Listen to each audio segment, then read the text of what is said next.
Donald Trump says abortion rights should be decided by individual U.S. states. That's right. He came out of the gates swinging after Donald Trump, or at least his team, leaked a possible federal abortion ban at, 12 weeks? He has now gone back on that and has come out with a different approach that I assume was a little bit of a test to see how the public would react. I guess they didn't like the reactions of the public. So now Trump is trying to hit this whole like states' rights for abortion argument again, which is really fucking stupid. But to be fair, there's not really anything he can do about it. He's just desperately trying to, massage the narrative as he has these two conflicting forces within the party, within the Republican Party, two conflicting forces within the Republican Party. The 30% evangelical Protestant base that is like really excited about criminalizing abortion unconditionally. And then the rest of the fucking country that says that that is unhinged and insane. Everybody understands that obviously this is a deeply unpopular and undesirable agenda, and that everyone also knows that it is entirely the fault of the Republican Party. So they have no out for it. Let's take a look. Donald Trump has said that abortion rights, expected to be a key issue in November's presidential election, should be decided by individual states. Mr. Trump said he was responsible for the 2022 Supreme Court decision ending a federal right to the procedure, adding that in his view, abortion was now where everybody wanted it to be from a legal standpoint. This is also my favorite take because it's such a fucking stupid lie. Where he was like, every legal scholar wanted me to overturn Roe v. Wade. Every legal scholar from both sides, which absolutely not. All the way from every part of the Federalist Society. There's some woke ones in there, folks, and they all wanted it. Many people have asked me what my position is on abortion and abortion rights, especially since I was proudly the person responsible for the ending of something that all legal scholars, both sides, wanted, and in fact... That's so funny. All legal scholars, both sides, they all wanted it. Bro, he looks so fucking bad, by the way. God damn, son. What the fuck happened? He looks like he burnt a little too hard. He has never looked more like the rotisserie chicken that's been out too long under that fucking lamp, possibly at Mar-a-Lago. They're serving it. Than this very moment. God damn, dude, it's too much. It's way too much. It must be remembered that the Democrats are the radical ones on this position because they support abortion up to and even beyond the 9th month. The concept of having an abortion in the later months and even execution after birth, and that's exactly what it is. The baby is born, the baby is executed after birth, is unacceptable. And almost everyone agrees with that. They're killing the baby beyond abortion. Post-birth abortion, folks. It's called execution, but the Democrats call it post-birth abortion. It's like, no, that's called a murder. There's a different word for that. He's still running this line. It ain't going to work, big dog. Look, this whole idea of like hypothetically Democrats want to kill your children only works before you actually take legislative action. Once people take legislative action, everyone is going to hyper-focus on the action and the impact of said legislative action, right? Republicans can always get away with having incredibly cruel policy prescriptions as long as they don't actually act out on them. When we are living in the post-Roe v. Wade abolition or post-Roe v. Wade decision overturning a Roe v. Wade, everybody understands what the fuck's going on. Everybody understands who's responsible for it, okay? If you live in a red state, if you live in like Texas, for example, and you hear stories about mothers who are who wanted to have a third child, let's say, and they have an ectopic pregnancy and they do not have a viable fetus and they can't get this life-saving medical procedure, everybody sees that. Everybody recognizes exactly what's going on there. And nobody cares about like possibly the fact that Democrats want to execute babies or whatever. And when I say everybody, I'm incorporating Republicans into the equation as well. Because while many Republicans before the Roe v. Wade overturning would have possibly fantasized about like how far the Democrats were going, how far the Democratic Party was wanting to go with like forcible abortions for every woman or whatever, now they have to deal with the very likely reality that like their daughters might have to get an abortion, and they can't get an abortion now. Laugh as much as you want. Nobody really cares about women unless they think it will quite literally affect their close ones. No, for sure. That's precisely what I'm saying, as a matter of fact. Republicans did not care about this issue or cared about it in the opposite direction until it became a reality. And now they're recognizing, like, oh shit, maybe this wasn't a great idea. And by that, I mean people who historically voted Republican, let's say, white, college-educated voters in the suburbs that historically voted for the Republican Party, that never really considered how devastating it may be to shut off access to a medical procedure that is safe. It is a decision that should be left up to the doctor and the patient. Putting the state in between that, all of a sudden, made this theoretical reality a very real one that will impact them, their loved ones, possibly in the future or even now. By the way, you basically just described conservative thinking. It's like kind of sad, but it is exactly how conservatives operate. The way they operate is, it doesn't matter to me unless it directly impacts me. That's why Dick Cheney was fine with LGBT rights to a certain degree, because his daughter is a lesbian. There are plenty, depending on how stupid they are, that will still demonstrate cognitive dissonance. That's why you have a lot of second-generation Latino voters who vote Republican and advocate for staunch, strict, white nativist immigration policies, not realizing that they are the sons and daughters of undocumented migrants, for example.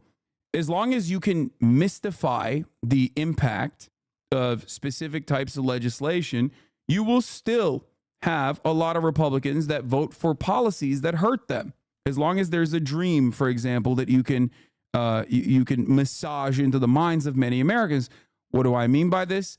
Plenty of middle class and below working class Americans that vote for the Republican Party do so with the underlying assumption that they think they are going to make it, that they too will be millionaires one day. That's why they need the tax cuts. They don't realize that those tax cuts are not beneficial for them. Those tax cuts are beneficial for the wealthy, which they will never be. It is one of the most prescient takes of all time from the author of Grapes of Wrath.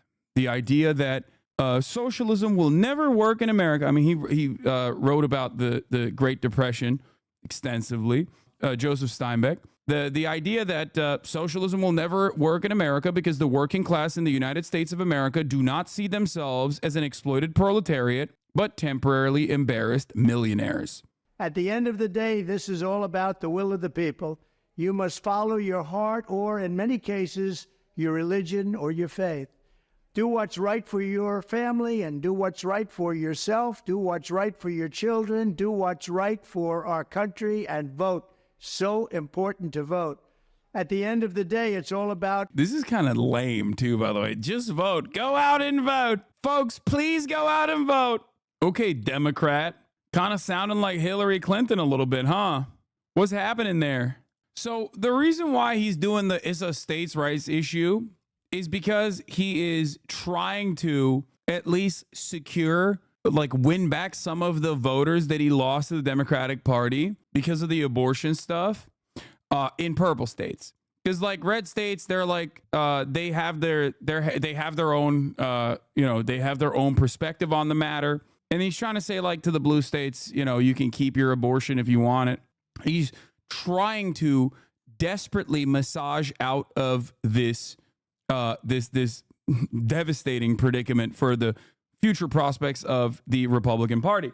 This is something that I have brought up quite a bit as soon as Roe v. Wade was overturned, and this is at the heart of the Republican Party's major issue to begin with. It's one that transcends beyond Donald Trump. Donald Trump is a manifestation of it, though. He is a perfect human representation of, like, this genuine problem, because Republicans have gotten so successful at meeting their agendas and genuinely pushing forward with their ideology that is oftentimes incredibly restrictive, that they are a victim to their own success. Yes, the dog caught the car, if you will. Dog chases the car, but what happens when the dog catches the car? You know what I mean? There is a real problem within the Republican Party, and they are trying to desperately either move away from this issue, never really talk about it at all, or try to, reframe the narrative that like, no, people wanted this actually. Enough people actually wanted this. That's not the case.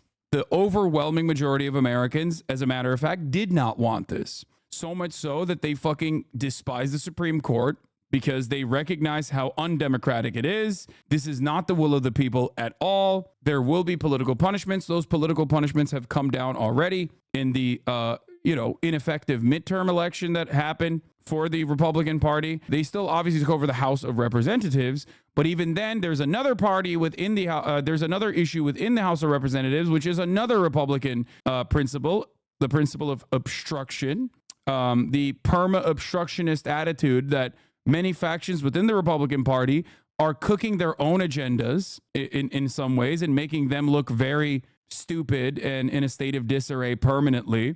That's why you had the speaker drama that occurred. That's why Mike Johnson personally is still experiencing some of those issues as well, given the way that the Republican Party is structured. Hard to win those voters back when their middle-class kids can't even buy Plan B safely over the counter. Yes. Here is also another clapback from Donalde against Lindsey Graham and others in the party. Trump on True Social takes a swipe. This is from Jill Coven, the national political reporter for the Associated Press, covering Donald Trump's latest Truth Social post. Says Trump on True Social takes a swipe at Lindsey Graham, South Carolina, and others who have been pushing for a national abortion ban. People like Lindsey Graham that are unrelenting are handing the Democrats their dream of the House, Senate, and perhaps even the presidency, he writes. Senator Lindsey Graham is doing a great disservice to the Republican Party and to our country, he wrote, adding, we cannot let our country suffer any further damage by losing elections on an issue that should have always been decided by the states and now will be. That's what's going on here. He is reading the room, recognizing that the room fucking stinks, seeing how bad it looks, and trying to re-triangulate the message. But I don't think it's a salvageable message. I don't think there is a way you can message out of this because Americans are not very smart, as you all know. Americans are very fucking dumb. And because they're very fucking dumb, there are moments of clarity where they can't be swayed away from their opinion with complex thinking. What I mean is, what you see is what you get. They know that abortion is restricted in red states. They know some of the complications that come from that. They fear that their loved ones might be impacted by it. So it doesn't really matter when you go with this theoretical states' rights approach because it already happened. If it hadn't happened, then you could, massage the narrative. You can fucking say stuff like, oh yeah, Democrats want to kill your children. Democrats want to come to your house and like abort your baby. Okay. But when something does happen, well, they're focused on the thing that's happening in front of their eyes. We've moved beyond the hypotheticals at this point, right? Here's Lindsey Graham replying to him. I respectfully disagree. This is what I think sparked the Trump drama the girls are fighting. I respectfully disagree with President Trump's statement that abortion is a states' right issue. Dobbs does not require that conclusion legally, and the pro-life movement has always been about the well-being of the unborn child, not geography. Now, Lindsey Graham is at least somewhat logically consistent here, which is a weird string of words that I never thought I would say. But he's technically right. If you think it's murder, then it's not about states' rights. You want to stop murder. Why the fuck would you be like, yeah, you can do as many murders as you want in California? However, there is an extent to the logic that these guys apply. Because the real ones, the real rabid, psychopathic, Christo-fascist weirdos, the evangelical Protestants that think abortion is definitely murder because life begins at conception, also want to stop in vitro fertilization. They are the ones who also want to stop abortion permanently. They want to make sure that you criminalize abortion, even in instances of incest, even in instances of rape, even in instances of pedophilic rape, right? Because guess what? A life is still a life. That's still a fucking murder. That's still a murder. You're still killing a child. Now, of course, in many Republican states, all of a sudden, they created carve-outs.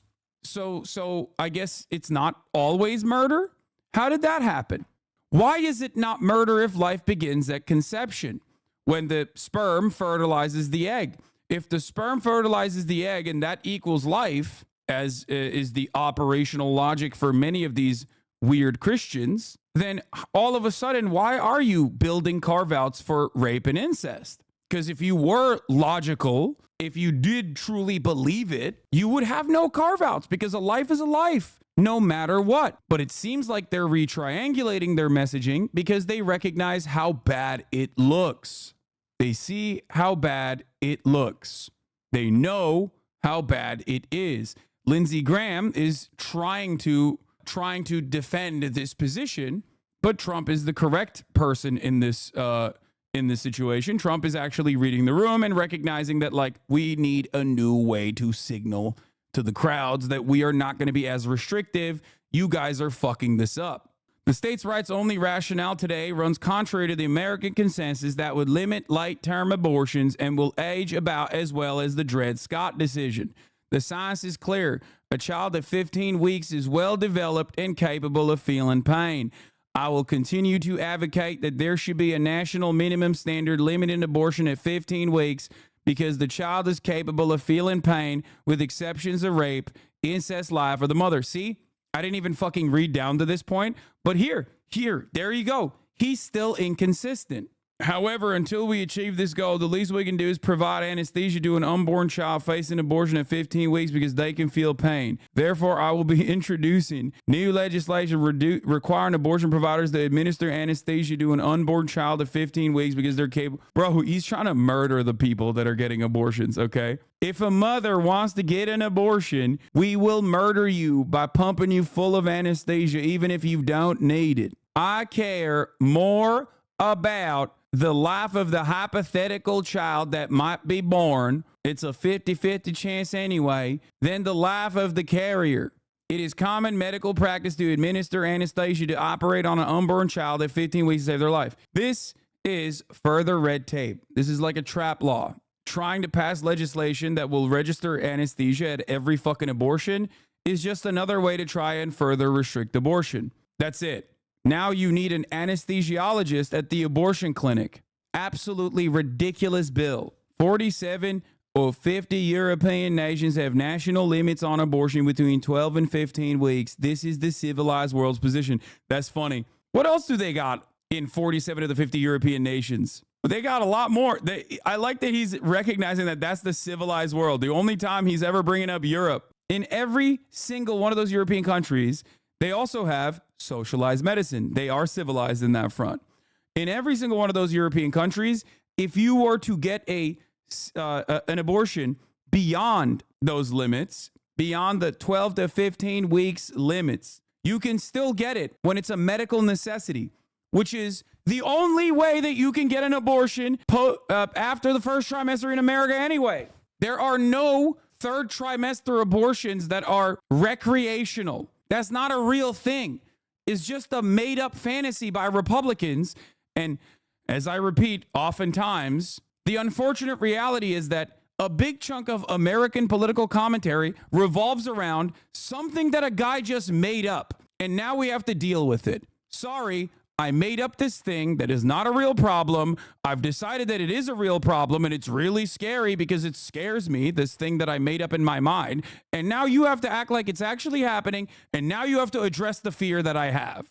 So many issues that drive political discourse in this country are just issues that a guy made up. Immigrants are fucking doing mass rapes is not a real thing. There is no empirical evidence for this. The only empirical evidence actually suggests that immigrants, undocumented migrants, are responsible for less crime per capita than natural-born U.S. citizens. But a guy made that up, and it feels like it could be real to a lot of people. So now we have to legislate against that fear. What the fuck? Abortion is no different. Dannenfelser spoke with Trump by phone Monday and says he could still change his mind. I still see an open door for signing a 15-week bill if it came to him. President Biden's trying to make that exact same point. If MAGA Republicans put a federal ban on his desk, he'd sign it. Her position is literally like, no, don't worry. He's fucking insane. I promise you, he's fucking insane. Within hours of Trump's announcement, the Biden campaign released this new ad about a Texas woman denied abortion services after a miscarriage. She says she now may not be able to get pregnant again. You hate that ad? It's a phenomenal ad, dude. Are you kidding me? It's a very powerful ad. That's a very good ad. I disagree with you. If you don't like that ad, I don't know what to tell you. That's how politics is done. This is exactly what they should be doing all the time, nonstop. After Trump's announcement, Republican Senator Lindsey Graham of South Carolina telling reporters that former President The girls are fighting, and I'm here for it. was, quote, making a mistake, and that he, quote, respectfully disagrees with Trump's assertion that abortion is a states' rights issue. In response to that, Donald Trump unloaded on his old buddy Lindsey Graham. In one post, he wrote, "I blame myself for Lindsey Graham because the only reason he won in the great state of South Carolina is because I endorsed him." In another post, Trump wrote, "Senator Lindsey Graham should spend more time focusing on all the many people being killed because of our now non-existent border and the millions of people dying in senseless, never-ending wars that he constantly favors and promotes," adding, "Great job, Lindsey." There it is. Do we need to keep reading these? I think we get the idea, right, Jonathan Lemire? So yeah, we're good. I guess the question is, It's pretty wild because like every single one of these dudes were like, oh yeah, states' rights for abortion, states' rights, which was already bullshit. And now they're like, wait a minute, why no federal level restriction on abortion? Actually, no longer am I in position in favor of states' rights for abortion because blue states still let you do abortions. I don't like that. It is wonderful to watch them openly go back on those positions. Like yet another moment of vindication for old boy here. I told you it was never. I mean, obviously, this is not even like a. It doesn't take a smart man to recognize that Republicans and Democrats, but especially Republicans, lie all the time. And as the day went on, his posts got more and more angry and more incoherent, and Lindsey Graham took the brunt of them because it was clear, and aides later sort of confirmed this to a few of us, that he didn't like how yesterday went, that video he thought didn't land well. He was getting heat from all sides. The Biden ad, in particular, that young woman in Texas, Molly, was very, very powerful. The caption there, and if those listening on the radio couldn't see it, it read, "Donald Trump did this." Yeah. That's going to resonate with voters. But look, they're pro-life Republicans. They're not going to suddenly vote for Joe Biden. But if enough of them are angered that they might stay home or seek another venue, that's interesting. Fuck no. No, they won't. I think these guys love Donald Trump, and they will continue loving Donald Trump. Donald Trump punishes their enemies so hard. He owns them with regular frequency by even like being in a position of power. His existence is a permanent own to the libtards that I hate. I think Trump feels he has those evangelical voters in the bag and that they're not going to go vote for Biden. And look, he installed these justices who are still looking at abortion. I mean, the idea that they have two cases right now in the Supreme Court again, and they had said they weren't going to keep going on abortion, and we see very clearly they're going on abortion, and we see these Republicans, talking about birth control pills, coming for birth control pills. I mean, this far-right contingent, these evangelicals are not satiated. They want more. No. And if Trump wants to give them more, he's going to alienate all the swing voters. So Isn't it crazy that like the Democratic Party cannot capitulate to the left-wing loonies and the left-wing crazies ever? What did the left-wing loonies and the crazies want? Healthcare for all, free college education. You know what I mean? For everyone to pursue a life of dignity. What do the right-wing loonies want? To kill you if you even think about having a fucking abortion. Obviously, I'm exaggerating a little bit, but it's like, to jail mothers, to jail doctors who offer abortions. And yet the right wing is perfectly fine with capitulating and caving to them to a certain degree. There is no equivalence in this country. There's no moral equivalence in this country.